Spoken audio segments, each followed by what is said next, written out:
اگر کوئی آدمی کسی مرض کی وجہ سے روزہ نہیں رکھ سکتا تو میرا بھائی ایک بات کو سمجھا کرے، ایک مرض ایسی ہے اس کو پتہ ہے کہ میں 2 مہینے کے بعد ٹھیک ہو جاؤں گا، تو وہ تو روزے قضا کرے گا ٹھیک ہونے کے بعد، جتنے روزے چھوڑے ہیں اتنے روزے رکھے گا۔ اگر ایک ایسی بیماری ہے کہ جس سے وہ ٹھیک نہیں ہوگا، روز بروز بیماری اور کمزوری بڑھتی جائے گی، تو اس کا فدیہ یہ ہے کہ ایک مسکین کا کھانا۔ ایک مسکین کے کھانے کا معنی یہ ہے کہ تم خود اندازہ کر لو کہ ایک دن میں تمہارے کھانے کا کتنا خرچہ ہے، دن اور رات کا کھانا جو ہے۔ فَفِدْيَتُهُ طَعَامُ مِسْكِينٍ۔ اب اگر مثلا 10 ریال ہے تو اب 10 ریال کا کھانا مسکین کو کھلا دیا کریں۔ اب روز روز کھلائیں تو مرضی ہے، یا آخر میں جا کے 300 اکٹھے دے دیں، آپ کی مرضی ہے، لیکن دینا غریبوں کو کھانے کے لیے۔ چونکہ قرآن میں لفظ طعام آ گیا، تو جو لفظ قرآن میں آ جائے نا پھر اس کے اندر کوئی رعایت نہیں ہو سکتی۔ میں نے چند مسائل کو فقہ مذاہب اربعہ میں دیکھا ہے، مجھے امام حنیفہ کی دلیلیں قوی نظر آتی ہیں۔ اچھی بات ہے، چلو شکر ہے تمہیں سمجھ آ گئی۔ ویسے ایک بات یاد رکھو کہ ائمہ تو سب برحق، اور ایک مسئلہ یاد رکھا کرو کہ جو مسائل منصوص ہیں ان میں کسی اجتہاد کی ضرورت ہی نہیں ہوتی۔ اب حکم قرآن میں موجود ہے، نماز ہے، روزہ ہے، حج ہے، اس میں کیا اجتہاد؟ یعنی کل کوئی مجتہد اجتہاد کرے بھی حج نہ کرو۔ جیسے آپ کے ہندوستان میں ایسے مجتہد پیدا ہوئے نا، کسی نے نمازیں معاف کر دی اور نے کہا 5 کے بجائے 3 پڑھو۔ کسی نے کہا جی یہ نمازیں جو ہے نا اصل میں یہ ایکسرسائز تھی، اس زمانے میں ایکسرسائز کا کوئی اور طریقہ نہیں تھا، اب ہمارے یہاں انڈور گیمیں ہیں، تم ایکسرسائز کیا کرو، کھیلا کرو، بس وہ تمہاری نماز ہو گئی۔ اور ایک اور مفتی آپ کے یہاں پیدا ہوئے تھے، ان سے کسی نے پوچھا، انہوں نے کہا کہ حضرت میں فٹ بال کھیلتا ہوں اور مجھے بڑی بیماری ہے فٹ بال کھیلنے کی، اور کبھی کبھی فٹ بال کی تاخیر ہو جاتی ہے نماز عصر کی، تو پہلے پڑھ لیا۔ انہوں نے کہا ہاں پہلے پڑھ لیا۔ اب ایسے مفتی اور مجتہد جب پیدا ہوں تو پھر انا للہ و انا الیہ راجعون۔ اس لیے میرے ایک استاذ تھے، بڑے اللہ والے تھے، اللہ ان کی قبر پہ کرو رحمتیں فرمائے، بڑے فقیر تھے، یعنی سمجھ ہی نہیں آتا تھا دیکھ کے کہ یہ شخص بھی عالم ہوگا نا، کہ علم کا دریا تھے۔ تو وہ ہمیشہ مجھے فرماتے تھے مکی صاحب مفتی 2 قسم ہوتا ہے۔ میں نے کہا اچھا حضرت وہ کیسے؟ میں ایک تو مفتی ہوتا ہے نا فتوے سے، اور ایک مفتی ہوتا ہے مفت سے، جو مفت میں بن گیا۔ یہ مفت والے مفتی ہیں، ان کو فتوے کا کیا پتہ ہے؟ تو ایسے لوگ بھی پیدا ہو گئے، نعوذ باللہ ثم نعوذ باللہ۔ اچھا ایک تو ہوتا ہے نا جی کہ ہم غصے میں کہہ دیں ایک دوسرے کو، کتابوں میں انہوں نے لکھا ہے کہ مدعا جائز ہے۔ ایک کتاب لکھی ہے انہوں نے فقہ پر، ہمارے امام ابو حنیفہ کے مقابلے پر۔ وہ کہتے ہیں امام حنیفہ کو کیا پتہ فقہ کا؟ اس کتاب کا نام ہے نزل الابرار فی فقہ النبی المختار۔ اس کتاب کا یہ نام ہے، میرے اوپر اعتبار نہ ہو تو کتاب خرید لینا۔ نزل الابرار فی فقہ النبی المختار۔ وہ کہتے ہیں ہماری فقہ ہے کہ جو ہم نے حدیث سے سمجھی ہے، امام حنیفہ کو کیا پتہ ہے؟ اس فقہ سے انہوں نے یہ سمجھا ہے کہ ایک تو مدعا جائز ہے۔ کیوں؟ وہ کہتے ہیں بخاری شریف میں حدیث ہے مدعے کی۔ ایک مسئلہ یہ سمجھا ہے کہ آدمی اپنی عورت کو جیسے آگے سے استعمال کر سکتا ہے پیچھے سے بھی کر سکتا ہے، کیوں وہ کوئی نکاح سے باہر تو نہیں ہے۔ تیسرا مسئلہ انہوں نے یہ نکالا ہے کہ شہوت کا غلبہ ہو تو ہاتھ سے بھی شہوت مٹا سکتا ہے۔ یہ نبی کی حدیث سے انہوں نے فقہ سمجھی۔ انا للہ و انا الیہ راجعون۔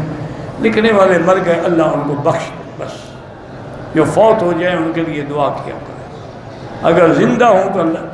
تو امام ابو حنیفہ کا جو میں آپ کو کہہ رہا ہوں، پتہ ہے ابو حنیفہ کیوں کہتے ہیں؟ ابو حنیفہ ان کی لڑکی تھوڑی تھی ہوئی، حنیفہ ہے دین حنیف سے، اور دین حنیف کا سب سے پہلا مدون جو ہے وہ ابو حنیفہ ہے، اس لیے کنیت ہوئی ابو حنیفہ۔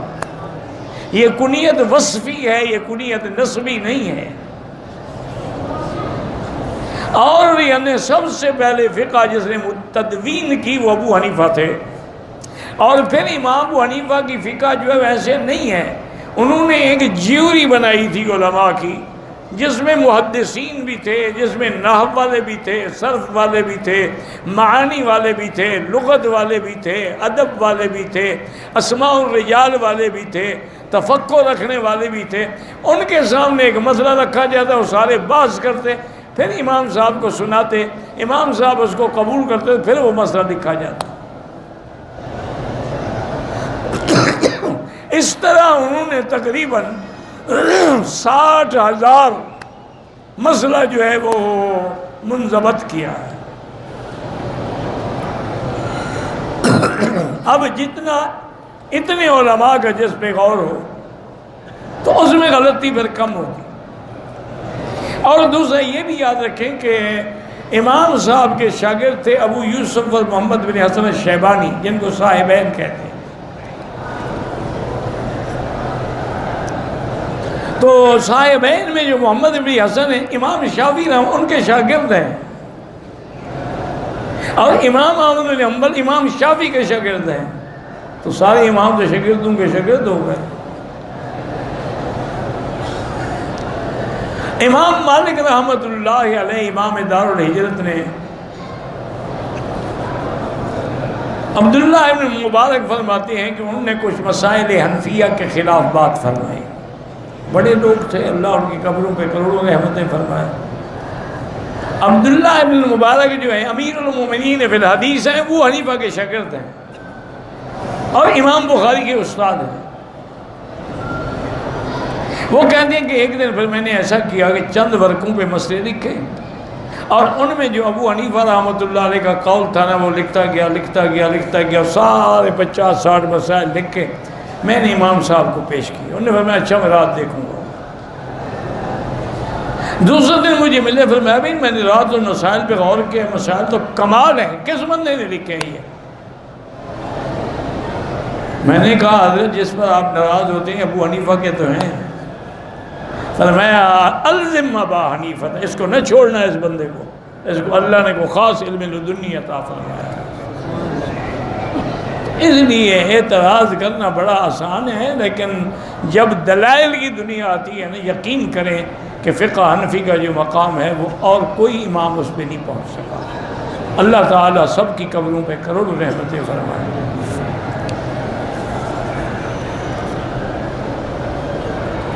آدمی کے بعد اپنی زمین ہے، پھر بھی غریب ہے، تو کیا اس کو زکوٰۃ دے سکتے ہیں؟ بھائی اگر زمین کی آمدنی نہ ہو تو کیا کرے گا؟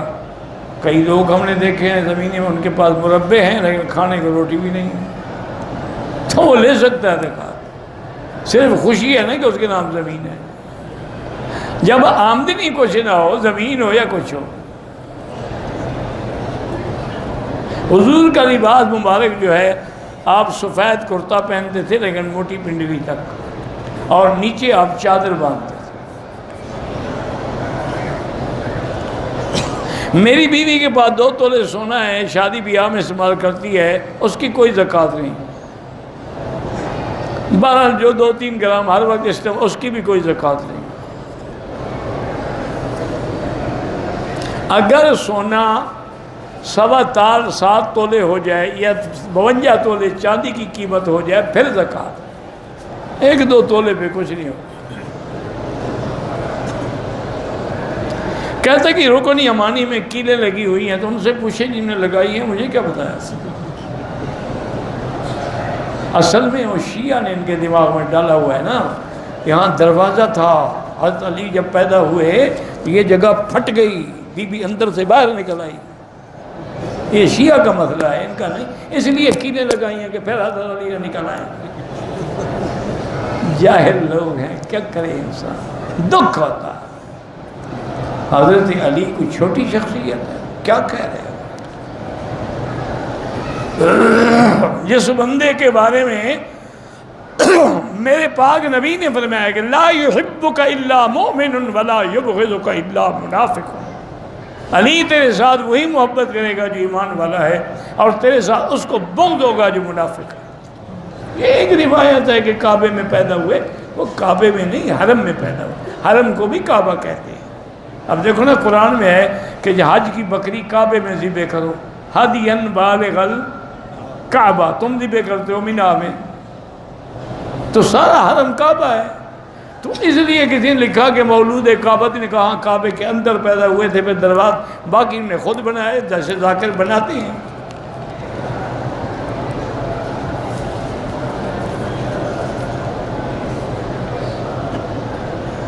جس کا میں مولا ہوں اس کا علی مولا ہے، مانا دوست۔ مولا ولایت سے ہے، ولایت سے نہیں ہے، دوستی سے۔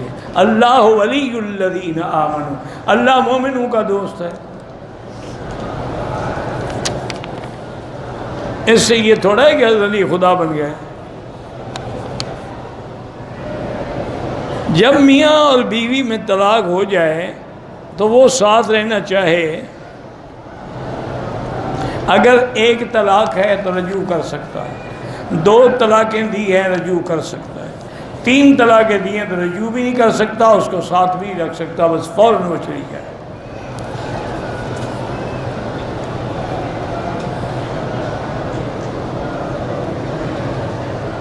کوئی عورت جو ہے پتہ نہیں کس کی وجہ سے، غربت کی وجہ سے حمل ختم کر سکتی ہے؟ بالکل نہیں، رزق کا ٹھیکہ اللہ نے لیا ہے، اس عورت نے تو نہیں لیا۔ لا تقتلوا اولادکم خشیۃ املاق، اپنی اولادوں کو بھوک کے ڈر سے، فقر کے ڈر سے قتل نہ کیا کر۔ نحن نرزقہم وایاکم، ان کو بھی ہم نے رزق دینا ہے اور تمہیں بھی ہم نے رزق دینا ہے۔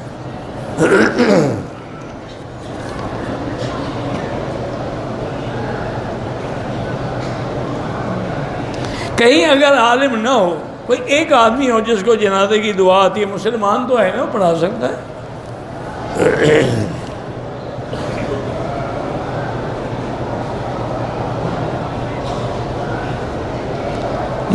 اعتکاف کے دوران میں مسجد نبوی میں احتلام ہو جائے تو نکل جاؤ، جا کے غسل کر کے واپس آ جاؤ۔ میں آپ سے دل سے پیار کرتا ہوں، اللہ پاک آپ کی جزائے خیر دے، آپ میرے لیے دعا کرتے ہیں۔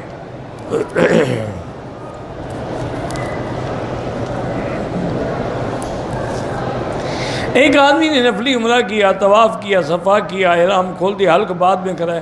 اگر اس نے حلق تھوڑی دیر بعد کرایا ہے تو کوئی دم نہیں ہے، اگر ایک دن گزر گیا ہے پھر دم ہے۔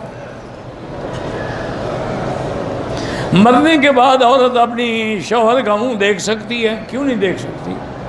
دیکھ سکتی ہے، ساری زندگی دیکھتی رہی ہے، تو اب کیا ہے؟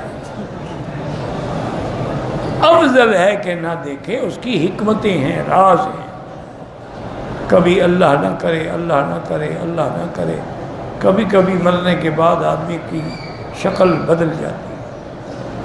اگر ایسی کوئی بات ہو گئی تو پھر کیا ہوگا؟ پھر ساری زندگی دکھ میں رہے گی۔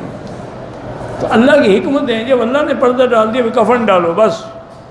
ویسے مرد دیکھ سکتے ہیں اور دیکھ سکتی ہے، لیکن بہتر ہے کہ نہ دیکھیں۔ مرنے کے بعد نکاح ٹوٹ جاتا؟ نہیں ٹوٹتا جناب، قیامت میں بھی آپ اسی کے پاس ہوں گے۔ تنگ ہیں تو زندگی میں توڑوا لو۔ غیر مسلم لڑکی کو صدقہ خیرات دے سکتے ہیں، تم یہ صدقہ خیرات لڑکیوں کو کیوں دیتے ہو؟ لڑکے مر گئے، کوئی چکر ہے صحیح؟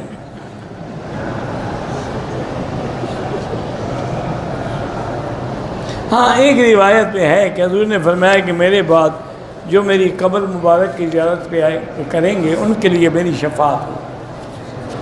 ایک میں یہ بھی ہے کہ گویا کہ انہوں نے مجھے زندگی میں دیکھا۔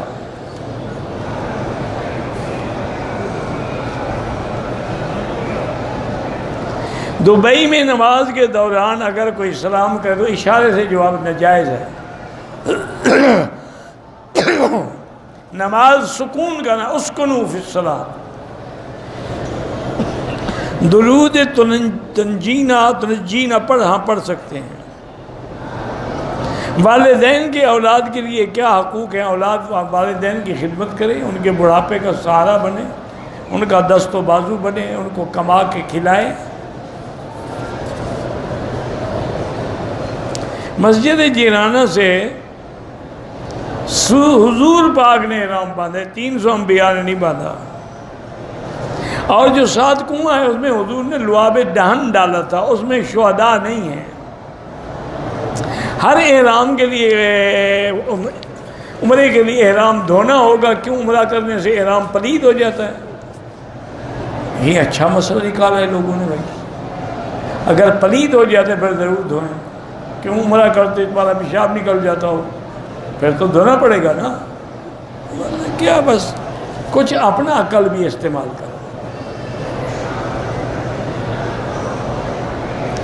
شادی کو 10 سال ہو گئے، بچے نہیں ہوتے، علاج کراؤ بھائی، صرف وظیفے سے بچے پیدا نہیں ہوتے، پہلے علاج کراؤ، نقص بیوی میں ہے یا خاوند میں ہے، پھر دعا بھی مانگو، وظیفہ بھی پڑھو۔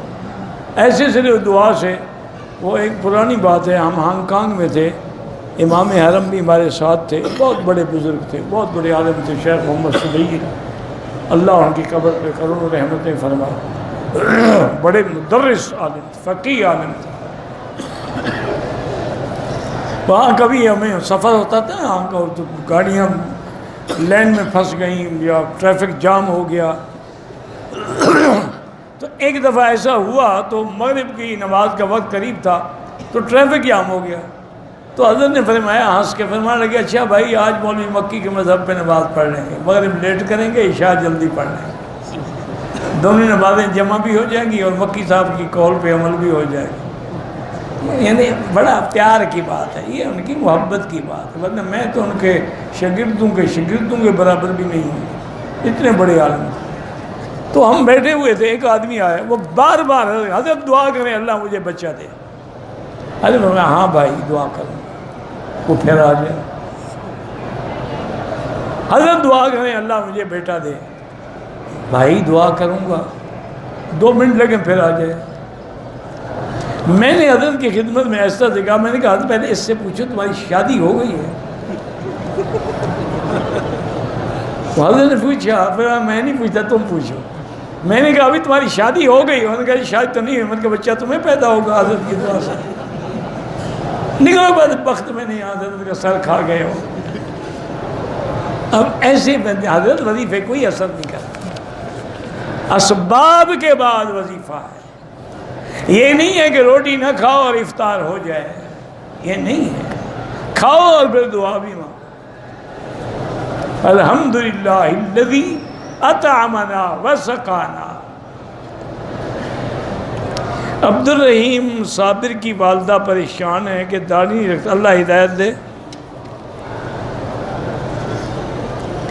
اگر کوئی حجر اسود پہ بوسہ دیتے ہوئے مر جائے شہید ہوگا؟ بالکل نہیں، بلکہ گناہگار ہوگا کہ دھکے دے کے زور لگا کے کیوں بوسہ دیا، شہید کہاں سے ہو گیا؟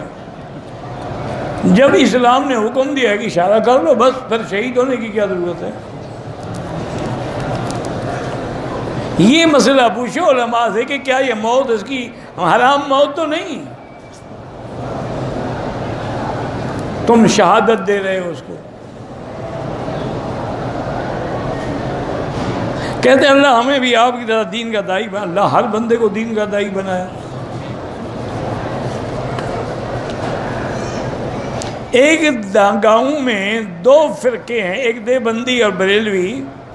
بریلوی کہتے ہیں کہ ہم صلوات پڑھتے ہیں، دیوبندی کہتے ہیں کہ روضہ رسول پر جا کر پڑھیں، وہ ٹھیک کہتے ہیں دیوبندی، وہاں کھڑے ہو کے الصلاۃ والسلام علیک یا رسول اللہ پڑھنا جو ہے بدعت ہے، اگر یہ دین ہوتا تو ابو بکر عمر پڑھتے۔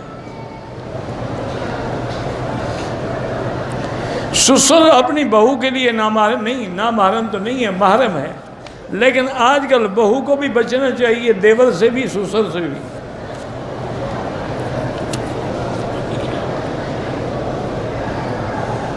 بھائی کے بیٹے کو ہم نے اپنا بیٹا بنایا، نام اسی کے باپ کا رہے گا، تمہارا نہیں۔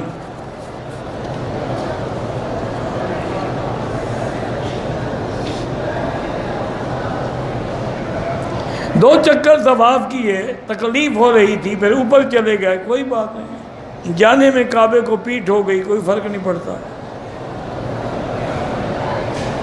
حجر اسود کو جب اشارہ کریں، اگر ہاتھ لگ جائے چوم لے، نہ لگے چومنے کی ضرورت نہیں ہے۔ نماز عصر کے بعد حنفی مسلک میں 2 رکعت نہ پڑھیں، مغرب کے بعد پڑھیں۔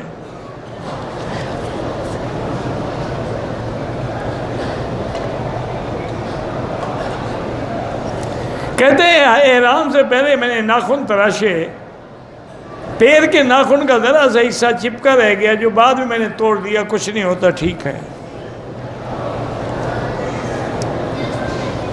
جو آدمی زندہ ہے، جوان ہے، عمرے کے، اس کے لیے دعا کرو بس، اس کے لیے طواف عمرے کی ضرورت نہیں ہے۔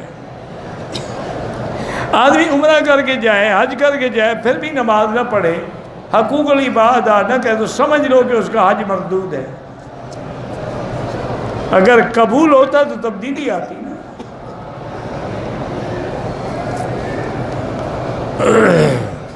جو لوگ اپنی جوان بیٹیوں کی شادی نہیں کرتے اپنے گھر کے کام کی وجہ سے، تو وہ بہت بڑے گناہ گار ہیں، اور اس بیٹی سے کوئی گناہ ہوگا تو ان پہ لعنت لکھی جائے گی۔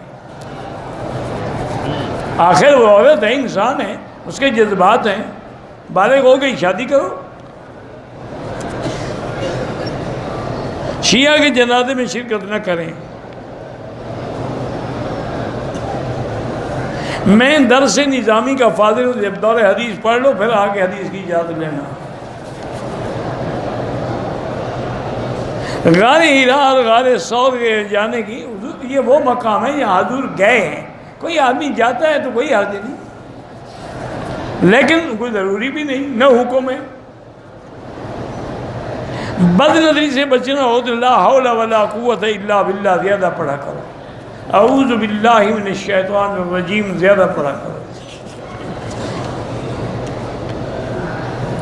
میری بیوی وزٹ ویزے پہ مکے آ رہی ہے، پہلے بھی 2 سال رہ کے گئی ہے، میں حرم کی حد میں رہتا ہوں، اگر وہ ابھی عمرے کی نیت سے نہ آئے، 2 دن بعد عمرہ کرے، دم دینی پڑے گی جناب، اس کو آنے دو عمرے کے ساتھ، 1 گھنٹے میں فارغ ہو جائے گی، پھر تم اپنی جوانی کا زور مٹا لینا،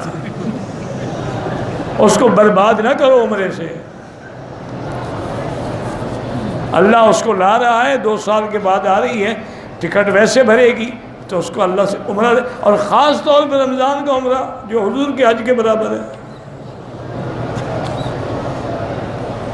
میرے گردوں میں پیپ، زخم، پتھری ہے، پانی کی زیادہ پڑتی ہے، اب بھی میں روزہ نہیں رکھ سکتا، فدیہ دیں پھر۔ اندر الاحناف اہل پاکستان یا اہل عالم کلہ، اس کو اگر وہ مسجد عائشہ سے عمرہ کریں تو جائز ہے۔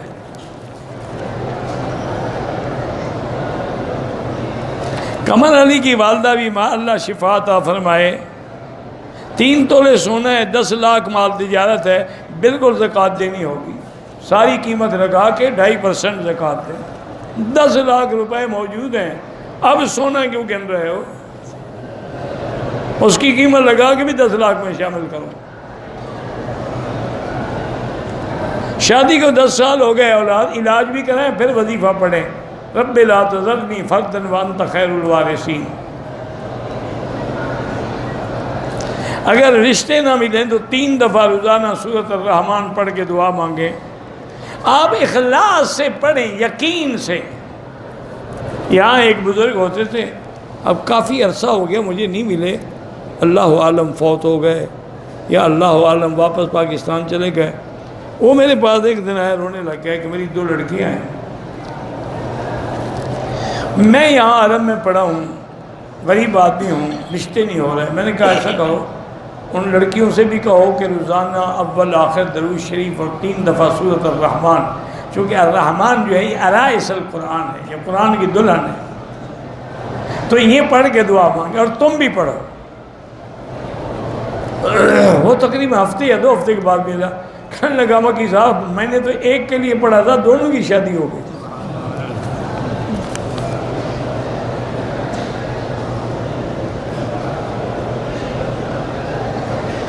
بھائی جب غسل سے پہلے وضو نہیں کرے گا تو وضو کیسے ہو جائے گا؟ اس کی نیت ہی نہیں وضو کی، انما الاعمال بالنیات۔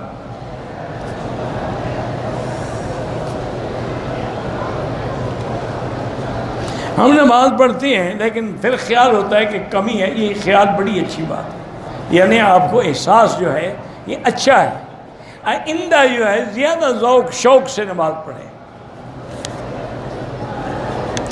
احرام کی حالت میں کوئی کیڑا مکوڑا پاؤں کے نیچے مر گیا، کوئی حرج نہیں۔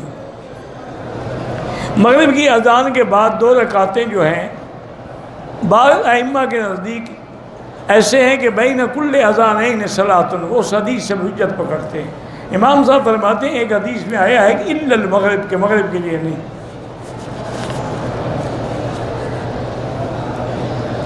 مسجد آدمی بار بار مسجد عمرہ کا طواف زیادہ کرے۔ جس آدمی پر دم ہے ادا نہیں کہ عمرہ ہو جائے گا، لیکن دم اس کے ذمے ہے، جب اللہ پیسے دے کر دے دوسرا عمرہ بھی کریں لیکن وہ دم رہے گا۔ کوئی آدمی اپنی بیوی کو کسی کام کی وجہ سے مارتا ہے، اتنا مارے کہ اس کو چہرے پر داغ نہ پڑے۔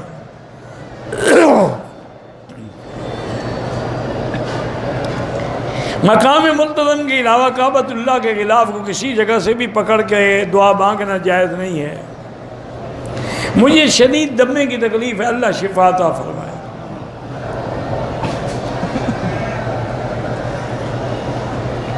ویسے میں نے کسی کتاب میں پڑھا تھا، بزرگوں نے لکھا ہے کہ وَمَن يَتَّقِ اللَّهَ يَجْعَل لَّهُ مَخْرَجًا وَيَرْزُقْهُ مِنْ حَيْثُ لَا يَحْتَسِبُ وَمَن يَتَوَكَّلْ عَلَى اللَّهِ فَهُوَ حَسْبُهُ إِنَّ اللَّهَ بَالِغُ أَمْرِهِ قَدْ جَعَلَ اللَّهُ لِكُلِّ شَيْءٍ قَدْرًا۔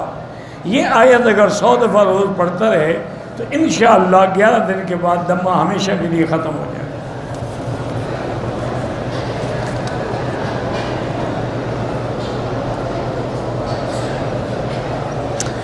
آپ کے پاس عمرے سے زیادہ طواف زیادہ کرو۔ جنازہ نماز جو ہم پڑھیں ہمیں پتہ نہیں ہے چھوٹے کا ہے بڑے کا، دعا سب کے لیے ہے، شاہدنا و غائبنا و صغیرنا و کبیرنا و ذکرنا، سب کے لیے وہی دعا کافی ہے۔ اگر عمرے کرنے والے کا طواف کے دوران پاؤں سے خون نکلا نظر نہیں آیا، احرام کھولنے کے بعد نظر آیا تو ایک دفعہ پھر وضو کر کے طواف دوہرا لو، عمرہ ٹھیک ہو گیا آپ کا۔ اگر کوئی عورت خون بند کرنے والی گولیاں استعمال کرے تاکہ میرے روزے پورے ہو جائیں، کوئی بات نہیں، ٹھیک ہے، جائز ہے۔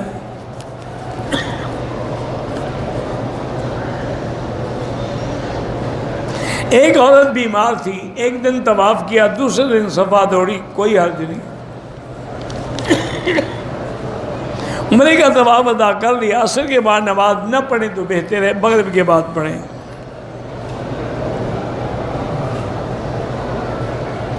میری بیوی کے رحم کے اندر کچھ ایسی تھیلیاں سی بن گئی ہیں، ہو جاتی ہے، کوئی ایسی بڑی بات نہیں، کسی اچھی لیڈی ڈاکٹر کو دکھائیں، دوا دے دے گی، اور شفا کے لیے اللہ کے قرآن سے بڑی کیا چیز ہے۔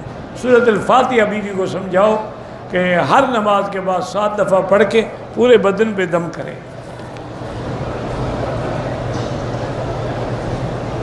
آپ کی چپلیں گم ہو جاتی ہیں تو لوگوں کی چپلیں نہ چرائیں، دوسری خرید کے لپیٹ کے اپنے پاس رکھیں۔ حج کے دوران جو کنکریاں ماری جاتی ہیں، ہم بالکل ہے، خصائص سے مینا میں ہے، قرآن حدیث میں نہیں ہے کہ جو کنکریاں ماری جائیں کوئی نہ اٹھائے تو خود بخود غائب ہو جاتی ہے، اور جو مردود ہوتی ہے وہاں پڑی رہتی ہے۔ وہ کہتے ہیں یہی حکمت ہے کہ جمعرات کے قریب سے کنکری اٹھا کے نہ مارو، ہو سکتا ہے کہ مستعمل مردود ہے۔ بچے کے پیدائش کے بعد اس کے کان میں ہم کیا پڑھیں؟ آئی لو یو۔ اذان پڑھو گے، اقامت پڑھو گے، اور کیا پڑھو گے؟ عجیب مسلمان ہو تم۔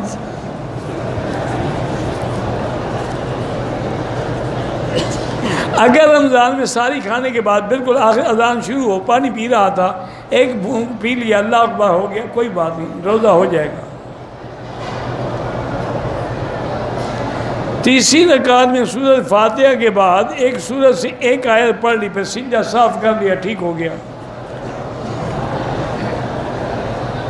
جو لوگ یہاں کام کرتے ہیں وہ پاکستان سے کوئی سگریٹیں منگوا کے بیچتے ہیں، سگریٹ بیچنا ویسے ہی حرام ہے،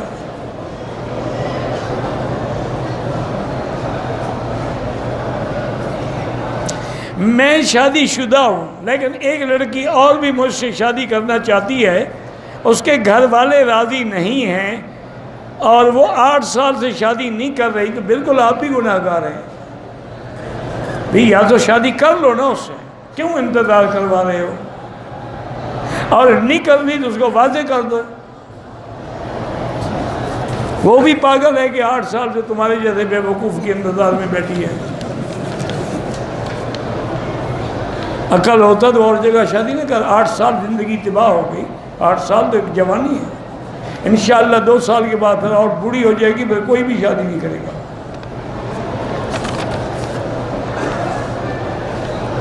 مرد اور عورتیں صف میں برابر کھڑے نہ ہوں، سامنے نماز کے نہ گزریں، اگر مجبوری ہو سجدے کی جگہ سے دور گزریں۔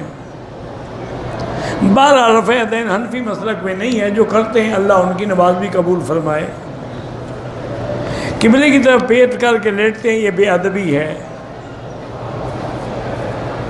اگر اعتکاف کی نیت کی، کپڑا نیچے بچھا کے سوئیں، کوئی حرج نہیں۔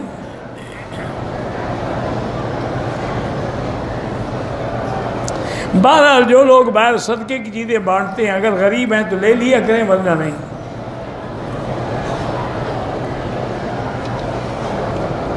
میں عمرے کے لیے آیا، پتہ نہیں احرام کھول کے غسل کر سکتے ہیں؟ کر سکتے ہیں۔ فوٹو کھینچنا بنوانا بلا ضرورت ناجائز ہے۔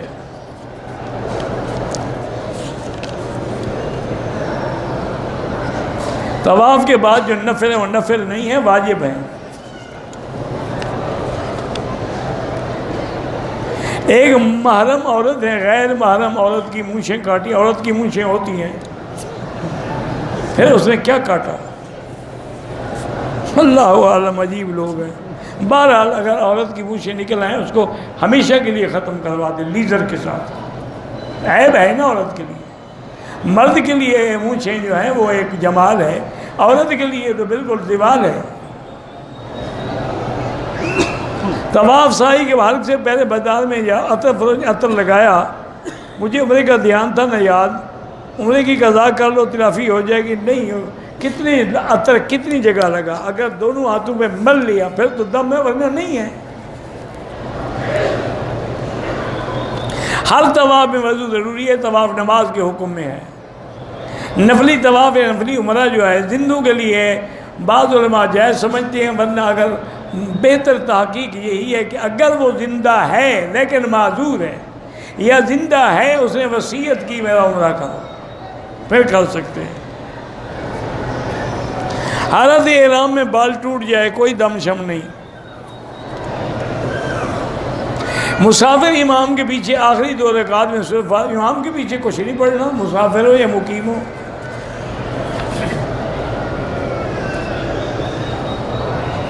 دوسری بیوی نے کہا تھا کہ خامند کے مرنے کے بعد جائیداد سے کچھ نہیں لوں گی، اگر وہ خود معاف کر دے الگ بات ہے، ورنہ اس کا حق ہے۔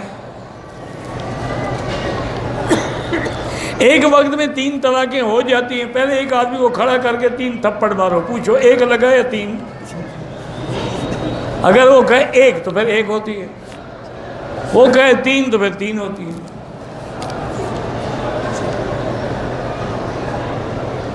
میری 2 سال شادی کو کہ اللہ صاحب اولاد کرے، شیعہ کا ذبیحہ نہ کھائیں تو بہتر ہے، بعض شیعہ جو ہیں بالکل کافر ہیں۔ تبلیغ میں 2 حصے ہو گئے ہیں، اللہ ان کو اتفاق و اتحاد کی توفیق عطا فرمائے۔ یہ ہوتا ہے جب دین کا کام بڑھ رہا ہو نا، تو شیطان بھی پھر پورا زور لگاتا ہے، وہ کوشش کرتا ہے کہ کسی طرح ان میں تفرقہ ڈالے۔ اللہ تبارک و تعالی دونوں بزرگوں کے دل میں رحم پیدا فرمائے، نرمی پیدا فرمائے، اور اصلاح کی توفیق اور ہدایت عطا فرمائے۔ ہمارے بلوچستان میں ایک فرقہ ذکری، وہ بالکل کافر ہیں، ان کے ہاتھ کا ذبیحہ بالکل حرام ہے۔ اگر اس کا مسلمان ہو جائے لیکن بیوی ذکری رہے، نکاح نہیں ہوتا، وہ تو کافر ہیں۔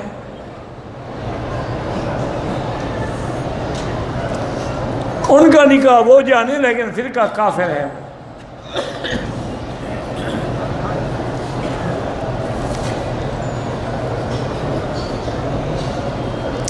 دوسری بیوی نے کہا تھا کہ میں وراثت سے کچھ اب مانگ رہے دینا پڑے گا۔ اللہ سب بیماروں کو شفا عطا فرما۔ غلط خیالات آتے ہیں تو اعوذ باللہ پڑھا کریں۔ لیکوریا کی تکلیف ہے، چلنے سے بڑھ جاتی ہے، طواف کے تو مشکل ہوتی ہے۔ بہرحال آپ ایسا کر سکتی ہیں کہ پیمپر وغیرہ باندھ کے طواف کیا کریں، کوئی بات نہیں۔ ایک قرآن میں آیت ہے میری بیٹی، قیل یا ارض ابلعی ماءک ویا سماء اقلعی وغیض الماء وقضی الامر۔ یہ آیت جو ہے 41 دفعہ پڑھ کے روزانہ اپنے زیر ناف ہاتھ پہ دم کر کے پھیرا کریں، انشاءاللہ لیکوریا ختم ہو جائے گا۔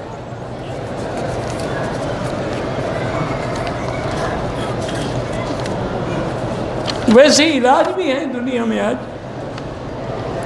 عبد الرحمن نے 1000 روپے دیے، اپنی نوٹ کیا تو عبداللہ نے 1500 دیے، دونوں نے نوٹ کیا، نوتا کہتے ہیں، بالکل نوتا وغیرہ ٹھیک ہے۔ بہرحال یہ ہے کہ ضروری نہ سمجھو اس کو۔ ایک ہوتا ہے کہ چلو بھی ایک دوسرے کی مدد ہو، لیکن ایک آدمی غریب ہے، اس کی شادی کا وقت ہے، اس کے پاس پیسے نہیں دے، شرمندہ ہوگا۔ بہتر ہے کہ اس کو ختم کرو۔ عمرے کے لیے بچے مدینے سے مکہ آ رہے ہیں ایام میں، نیت کر کے آ جائیں، یہاں رہیں، جب پاک ہوں عمرہ کر لیں۔ ایک صاحب عصمت صاحب، ان کو کینسر ہے، اللہ شفا عطا فرمائے۔ کہتے ہیں کہ رزق اللہ کے ہاتھ میں ہے، نصیب سے زیادہ میری حلال حرام کا چکر، حلال حرام بھی اسی نے بنایا جس نے رزق دیا ہے۔ اسی نے کہا کتا حرام ہے اور بکری حلال ہے، اب تم کتا کھانا شروع کر دو جی، کیا فرق ہے؟ گوشت تو اس کا بھی زیادہ موٹا ہوتا ہے۔ افضل یہی ہے کہ عصر کے بعد طواف کے 2 رکعت مغرب کے بعد پڑھیں، صفا کر لیں، حلق کرا لیں، نماز بعد میں پڑھ لیں۔ قضا نماز اسی طرح پڑھنی ہے جیسے ادا پڑھتے ہو۔ غائبانہ جنازہ حنفی مسلک میں نہیں ہے، باقی ائمہ کے نزدیک جائز ہے۔ شیعہ کے ساتھ دوستی نہ کریں، جو حضور کے صحابہ کے دشمن ہیں تم دوست بنانا چاہتے ہو۔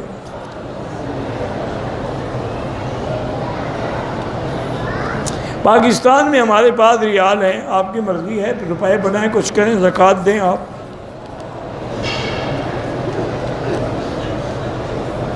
بالکل تصویر نہیں نکالنی چاہیے۔ قسم کا کفارہ یہاں ادا کریں، اپنے ملک میں ادا کریں۔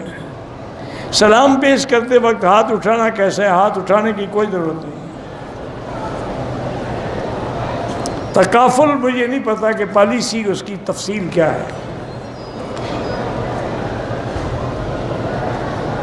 10 سال کی بیٹی ہے، اس کے نام پہ پلاٹ خریدا ہے، اگر وہ اس کے نام پہ خریدا ہے کہ بیچیں گے تو پھر زکوٰۃ دینی پڑے گی، چونکہ ابھی اس کی ملکیت تو نہیں ہے نا۔ اور اگر اس کو آپ نے دے دیا گھر بنانے کے لیے پھر زکوٰۃ نہیں ہو۔ واللہ اعلم۔ اللہم صلی علی سیدنا محمد وبارک وسلم۔ یا حی یا قیوم یا ذی الجلال والاکرام، یا ذی الجلال والاکرام، یا ذی الجلال والاکرام۔ ربنا لا تؤاخذنا ان نسینا واخطأنا، ربنا ولا تحمل علينا إصرا كما حملته على الذين من قبلنا، ربنا ولا تحملنا ما لا طاقة لنا به، واعف عنا واغفر لنا وارحمنا أنت مولانا فانصرنا على القوم الكافرين۔ اللهم انصر الإسلام والمسلمين، اللهم احفظ سائر بلاد المسلمين، هذا البلد الأمين فاجعل آمنا مطمئنا سخاء رخاء إلى يوم الدين۔ یا اللہ بیماروں کو شفا عطا فرما، حیاؤں کو حیا عطا فرما۔